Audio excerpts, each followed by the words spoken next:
So we would have begun our discussion with just a general question for comments about the video, comments about the content of our presentation, comments about teaching health and physical education. So if there were no general comments, we would move into does anyone have any experience teaching students health and physical education? I don't know what would have come up, but in general, I wanted to suggest that persons familiarize themselves with the curriculum, as special education teachers are asked to wear many hats and need to be able to answer questions that students may have, and familiarizing yourself with the curriculum can help you search out materials that may be relevant to situations that come up in class. Another question that we had for the purposes of discussion was whether or not students were familiar with the controversy over health education in Ontario. Now, I wasn't sure in terms of recent Bachelor of Ed graduates how much health and physical education controversy was discussed. For working teachers, it was discussed quite a bit because in 2015, the Wynne government came out with new health and physical education guidelines, curriculum guidelines. And that curriculum was quite controversial, namely because of the teaching of consent and the teaching of gender identity. So the Ford government repealed the Wynne government's curriculum changes in 2018. And they wanted teachers to go back to the 2010 curriculum. The 2010 curriculum had the health and physical education portion had not been updated since 1998. So in 2018, they were asking teachers to teach curriculum that was 20 years old. Teachers were very resistant to this. Boards were resistant to this. And something that people colloquially referred to as the teacher snitch line was created by the government for parents to voice their concerns over what was being taught in the classroom, namely if people were teaching the 2015 curriculum. This made a lot of teachers uncomfortable with teaching health and physical education topics in the classroom. And in 2019, the Ford government came out with their own curriculum, which was very similar to the Wynne government's curriculum. However, the difference was gender identities were not taught until grade 8.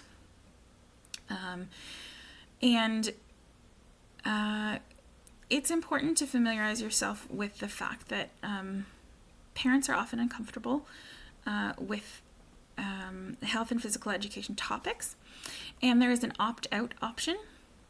So when we're talking about students with special education needs, the question of how much education they get, as we discussed previously in our presentation, comes up, because the more a person's disability affects their education, the more their curriculum tends to be modified. And are those modifications in line with the students' rights and the education about their rights? So if there was not much discussion at this point, because the purpose of the assignment was to generate discussion, we started with a controversial statement, which is, intellectually disabled people should not be allowed to have children because who will look after the child? And you'll note that this was the central question in the Tough Love video. Now, in waiting for a response or in not getting a response, we would have asked, do you find the statement ableist? Because all you are saying is intellectually disabled person.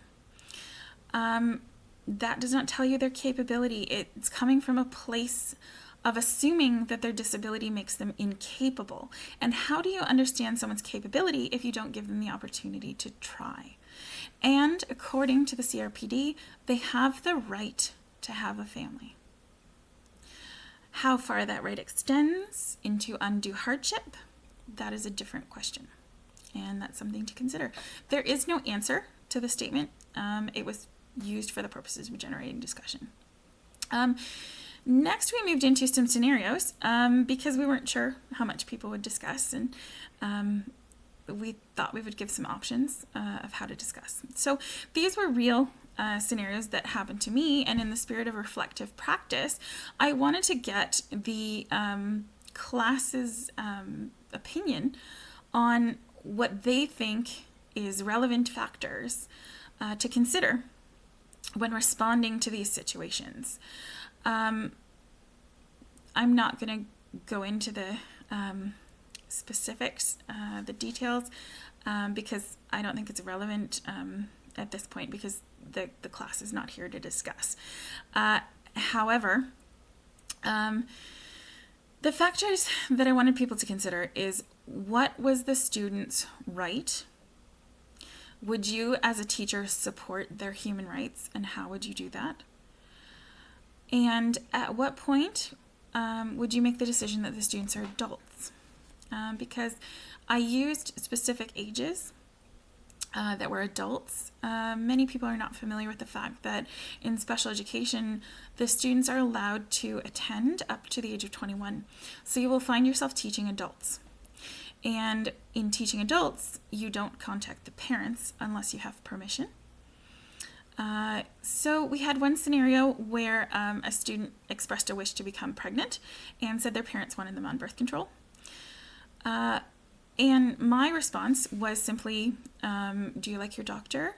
Are you comfortable talking about this with your doctor? And then I asked that student if they would like to be in a parenting class. So they learned what needs to be done to be a parent through that class. As far as I know, I don't know anything about the medical, and I would not, it's not my business. But I feel that situation was resolved through education. And the student was an adult, and I felt like an 18-year-old has the right to become pregnant if they want to. The next scenario was a student tells you that they view pornography. The relevance of this statement was simply to point out familiarity with the curriculum, because online safety and the effects of pornography is part of the health and physical education curriculum.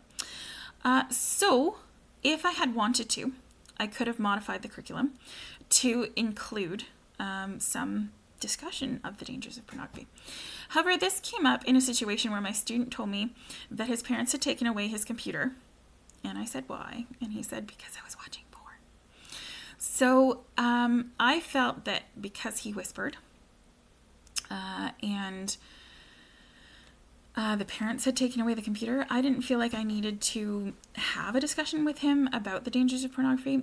I was curious if the class would have suggested use the teachable moment.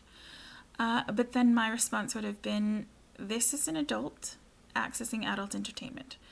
Does this adult have the right to choose their own entertainment?